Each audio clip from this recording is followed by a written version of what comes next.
asking me to present my innovation. Maybe some of you have already seen part of its presentation. So I'll just take it.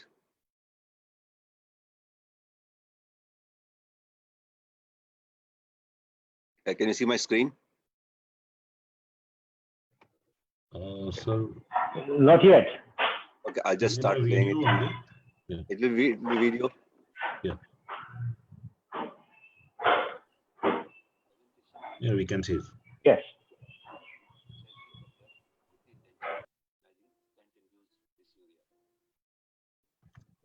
Is there a sound with the video, sir? We cannot hear any sound with the video.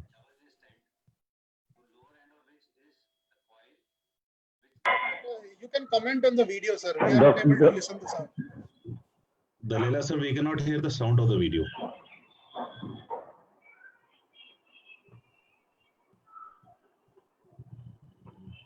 Dr. Dalila, sir, Dalila?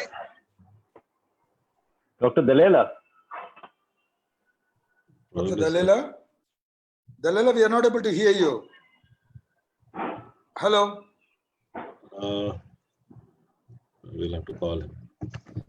I'll just call him.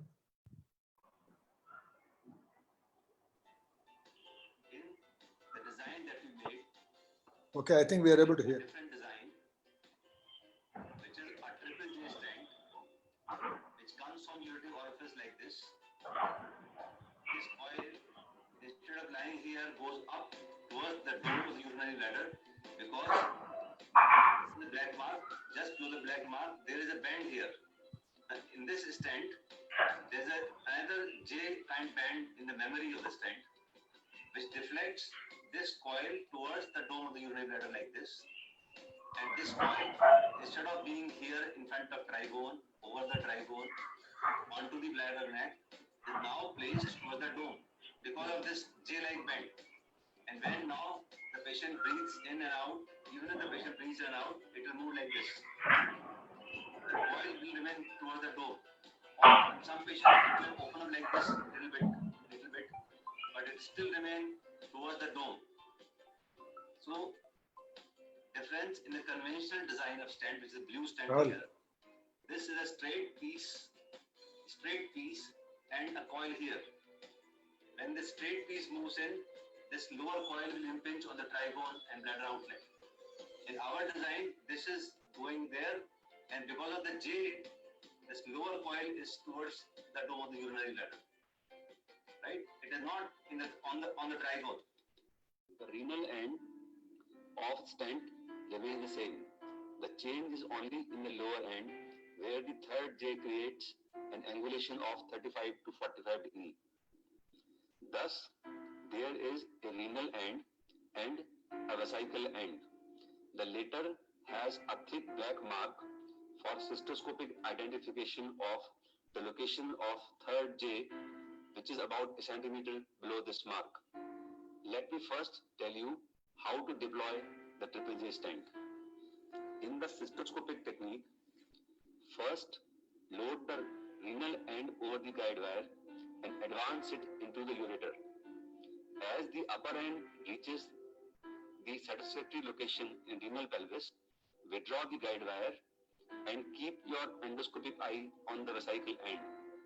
You must have a reasonably full bladder at this stage, so that the third J is able to deflect the lower coil towards the dome. How to ensure that the third J stays below the ureteric orifice? You should advance the stent into the ureter up to this thick black mark, because the third J is located about 1 centimeter below this mark. You can ask the patient to breathe in and breathe out and re-verify the proper positioning of triple J and a lower coil inside the bladder. While using anti-rad method during PCNL, etc., you need two precautions. One, take care to advance the vesical end of stent into the ureter first. And second, keep the bladder reasonably full by clamping urethral catheter to ensure that the segmental stent having third J has gone inside bladder lumen advance stent in a manner that about 5 centimeter of stent is seen to be going across the pubic symphysis on fluoroscopy. Once satisfied, pull out the wire and see the lower end of stent coiling in bladder. As highlighted earlier, positioning of lower coil towards the dome is crucial for avoidance of dysuria. You have to carefully avoid an excessively long segment lying inside the bladder lumen as shown in A and an invertedly placed lower coil as shown in B. Ensure an upwardly directed lower coil at the time of stent placement. This stent maintains the position in the same way even afterwards. During the act of voiding, as seen on cystoscopy, the collapsing dome of bladder pushes the lower coil towards the anterior wall and anterior recess, and subsequently, during the refilling phase, it attains its previous position. Some more advantages were realized with this stent. Spontaneous extrusion of conventional DJ stent in females is not uncommon. This happens because during act of breathing, the lower coil keeps coming close to the bladder outlet. Forceful voiding can result in extrusion of lower coil. In case of triple J stent, the location of lower coil towards the dome prevents this extrusion. Even with forceful breathing, the lower coil does not come close to bladder outlet. While removing the standard DJ stent, you must have experienced difficulty in locating the lower coil as it often gets concealed behind the bladder neck. But it is very easy to spot out the lower coil of triple J stent which remains towards the dome. When the standard DJ stents are placed bilaterally, the lower coils often get entangled. This becomes an issue when you have to either remove or replace one of the stent. In case of triple J, this does not happen. During cystoscopy, you see the lower end of both stents lying far away, and you can easily work on whichever stent you wish to. There were some minor problems with triple J stent.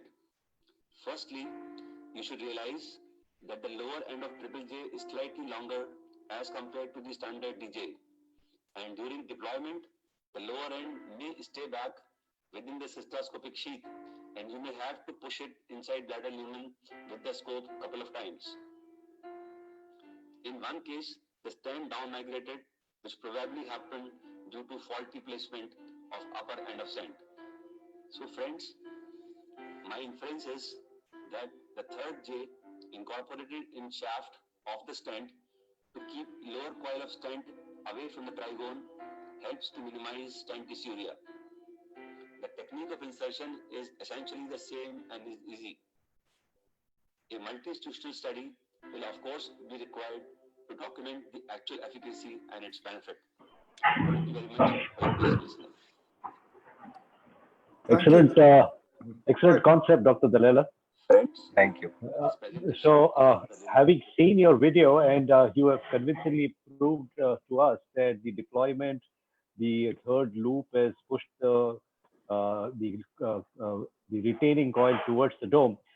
The proof of the pudding is actually in a comparison on double J versus your triple bend.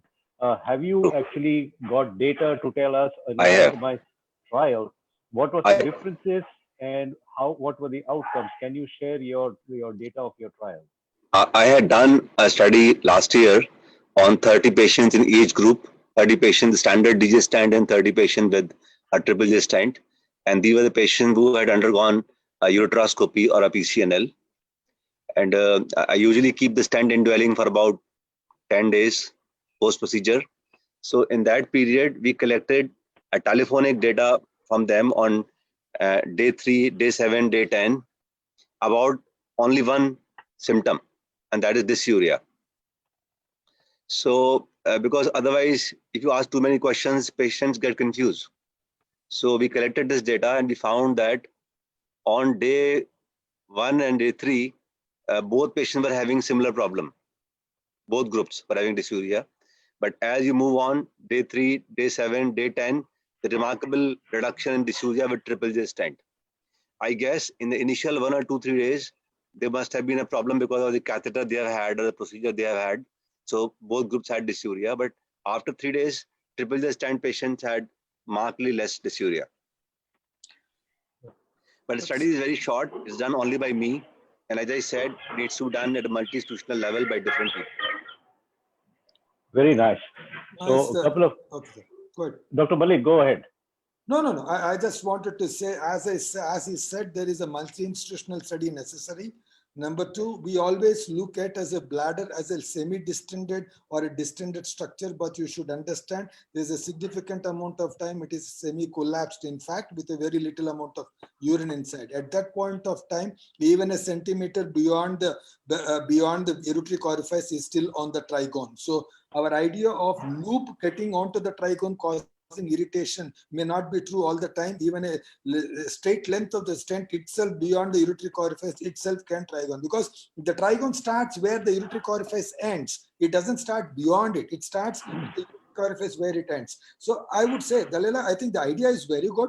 I would require you to have a multi-institutional study. I'll forward myself if you want.